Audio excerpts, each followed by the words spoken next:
Thank you very much.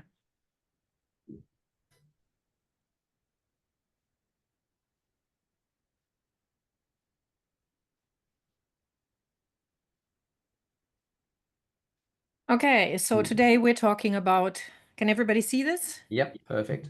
So today we're talking about difficult conversations. So first of all, we're going to talk about what makes a conversation difficult and why do they matter and how to have them successfully. And then what I call the conversation about the conversation, which should really have a trademark behind it because that's what I did as I trademarked it.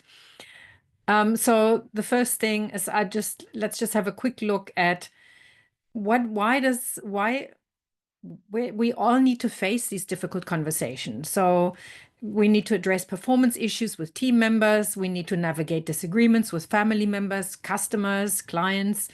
But these conversations are completely unavoidable. They happen. We can't get around them. But what happens when we avoid them? There are all sorts of things that happen. So, and I'll talk about that in a minute. In a world where it's easy to swipe left, to unfriend, to block, or to ghost someone, we really have lost the ability to manage what's called conflict constructively. Now, I don't like the word conflict because when you look up the dictionary definition, it basically says it doesn't really end and it's ongoing. So managing conflict is, when you talk to somebody about that, it means you don't really see that there's any way out of it. So many people prefer to walk away from problems rather than addressing them head on. But the problem is these kind of avoiding them makes it even worse. The good news is that you really don't have to dread these difficult conversations because you can turn them into opportunities for growth, for connection, and for resolution. And so what you can do is you can build trust, you can grow your business, you can develop better relationship within your family. So these skills are useful in any kind of context. Okay, so I'd like just to have a little bit of a reframe. Again, I've already mentioned conflict. So what we do is we have conflict resolution is completely problem focused. It's all about what's the issue, and we can dig deeper. I mean, I have seen people dig themselves into such deep holes because they went from problem to problem to problem. They could never get out of it. And even when the thing is when you talk about it, when you talk to somebody about a conflict resolution, you're already setting it up as a difficulty. I mean, say to yourself in your mind, I need to have a conflict resolution here. And now say to yourself, I think a constructive discussion would work really well here. It reframes the whole situation. Now, I've called it, for the purposes of this presentation, I've called it difficult conversations because that's how we perceive these. Even when they're constructive discussions, we shy away from them because they are difficult, supposedly.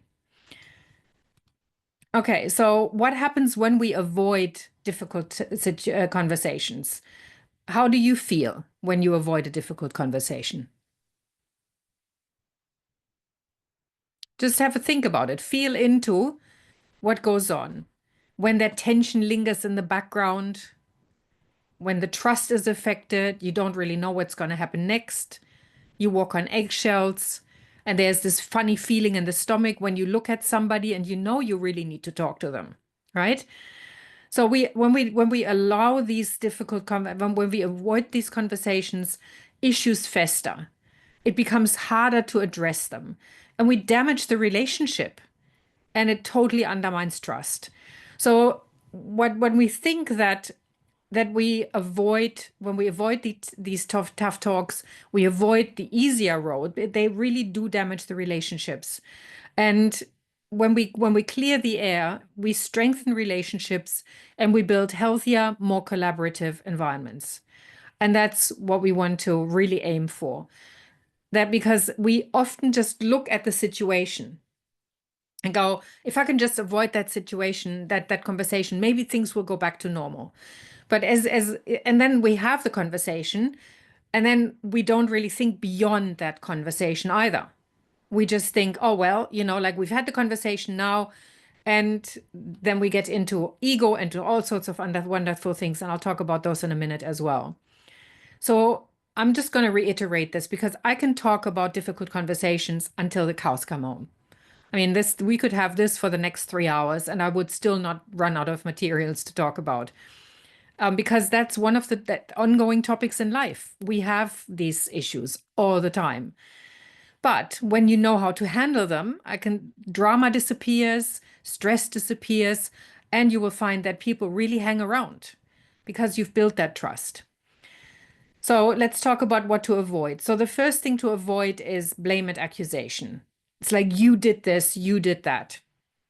And what it does, it puts the other person on the defensive. And instead of solving the issue, the conversation becomes about defending yourself. So either the other person defends themselves or you start defending yourself, and it doesn't bring anything up to a solution-focused place because it's about being right. That's where ego kicks in. The other thing we often do is we bring up the past and we just go, and you've always done this, and you never did that. And then we bring up things that happened 10 years ago. And then we wonder why the person gets really irritated and says, well, hang on, what are we talking about here? And so a little thing that can blow up to a really big thing. Now, in partnership, it's the typical, you didn't put the tooth cap back on again. And in business, it could be you didn't answer my email within 5 minutes. It could be all sorts of things. We can make a mountain out of a molehill in 5 seconds flat. So stick with what's going on right now. That's the really important thing. So one thing. And if you start getting that sense that you need to really expand, stop yourself.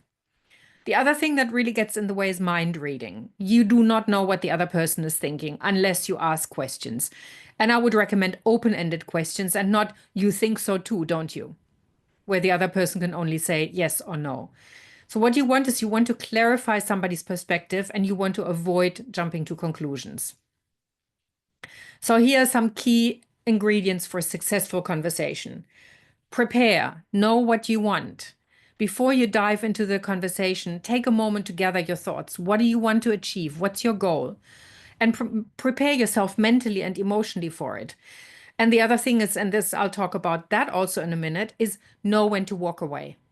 Because if you're just going in there and you want to get this out and done and dusted in the shortest period of time, you're probably going to run into problems because it's no longer about finding a solution. It's about getting your agenda sorted and about being right. The other thing that's really important is mindset. If you see the conversation as a battle that has to be won, you're probably going to get that. If you're going in with curiosity and wanting to be open to understand the other person's perspective rather than proving your point, you're probably going to get that too. Now, you can't control the other person, but you can lay the land, that you can lay the foundation. Because how you address the situation will make a massive difference to how the other person will do that too. And if it doesn't work, you can always move it to later. The other thing is tone and timing. When the way you say something is just as important as what you say. And you will have this, I have had the previous presentations, this is number 19, by the way, on this. So your tone, your body language, and the timing of the conversation can make or break it. The important thing is to avoid having serious discussions when emotions are running high. You want to choose a moment when both parties are calm and focused. If not, defer, say, let's have this conversation at another time. The other thing that matters, of course, is active listening. And that is just really listen to understand and not in order to respond. I think I did a whole presentation on that as well. So this is about reflecting of what people said, validating somebody's feelings, and it's about creating a safe space. And then the last thing I wanted to mention is avoid you statements. That's the accusatory blame focus. What you do instead is you use the I, and that is instead of saying, you say, I feel frustrated when meetings start late, instead of you're always late. That makes a really big difference, and it keeps the conversation to your feelings rather than their actions. So there is no blame associated with that. Very quickly, appreciation, comprehension, and critical understanding. That's all you get when you listen. When you listen with focus and with presence, you will find that your filters open up more, you take in more information, and you start appreciating the person from where they're at. Because what you're doing is you're creating what's called psychological safety.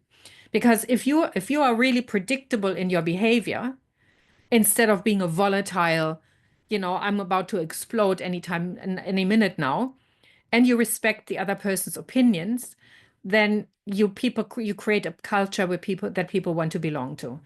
I had an assistant once who never voiced her opinion, and it became very clear that we couldn't have the type of open, honest conversations we needed to have in order to grow.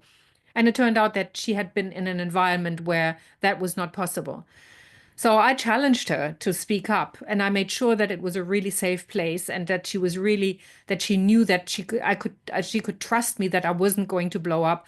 I was respecting her opinion, and she became a true partner, and she made a significant impact on my business. So this is another presentation I gave some time ago. So this is the pack model. You want to really treat people from that adult place, not from that parent or from that child place. Because if you talk down at people or you talk up at people, it's going to be very difficult to have a constructive discussion. Okay, I'm running a bit over time, and I realized there's a lot in here, but the good thing is it's recorded. You can go back and watch it again. So pause. This is a very simple way of dealing with it. Pause, state the issue. Express how the issue is impacting you. So when I hear you say this, when I, this is where you can say, like I find it really difficult when we're not starting the meeting on time.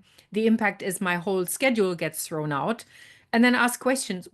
I would love to know what's getting in the way of us starting those meetings.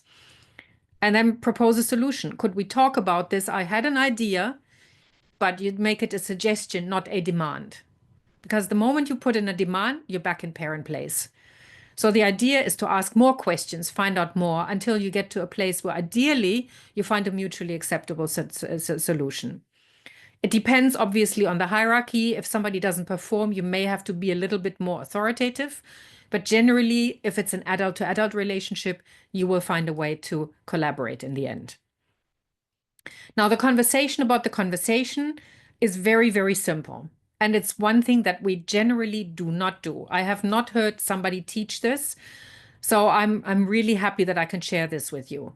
It's very simple. You separate the issue from the way in which you talk about it. We often get into conversations and we say, I don't like the way you're talking to me right now.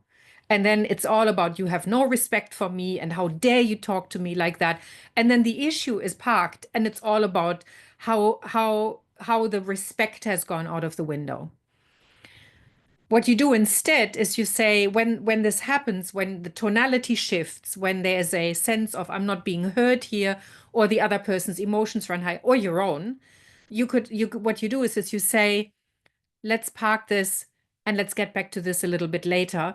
And then what you do is a little bit after that, you say, could we please have a cocoa? This being Australia, of course, conversation about the conversation is way too long. So my clients have all abbreviated it to let's have a cocoa. What it means is it signals to the person that we are going to talk about the way in which we're talking about it. Now, the important thing to recognize is that you probably won't have just one, depending on the severity of the issue. You might have several cocos before you get back to the original issue. And the important thing is you may need to detox between a difficult conversation and a cocoa, but I'll talk to you about how that works in another one. It's about letting go of the pressure of what I call the internal toxin vat that's up to the brim before you go back into a talk with somebody. Okay, so it's really, really important that you know what you want to get out of the conversation and that you manage yourself. If you find that it's difficult, that you can't do it because you're emotional or you don't have enough information or whatever it is you find out, walk away. Just tell the person that you would like to reconvene at a later point. And then keep coming back. There's nothing worse than somebody saying, let's have this conversation later, and then nothing happens because the person has hoped that you would not address it or that the issue will just go away by itself. So next time I would like to talk about how to make better decisions even under pressure. So we're going to talk about mindfulness and how to make more thoughtful and important and informed decisions. And if you're interested in how you can grow, to find out how you can grow through difficult conversations, please let me know. I'm happy to have a chat with you. Thank you very much. Excellent. Thank you very much for that. Has anybody got any questions for Angela, please?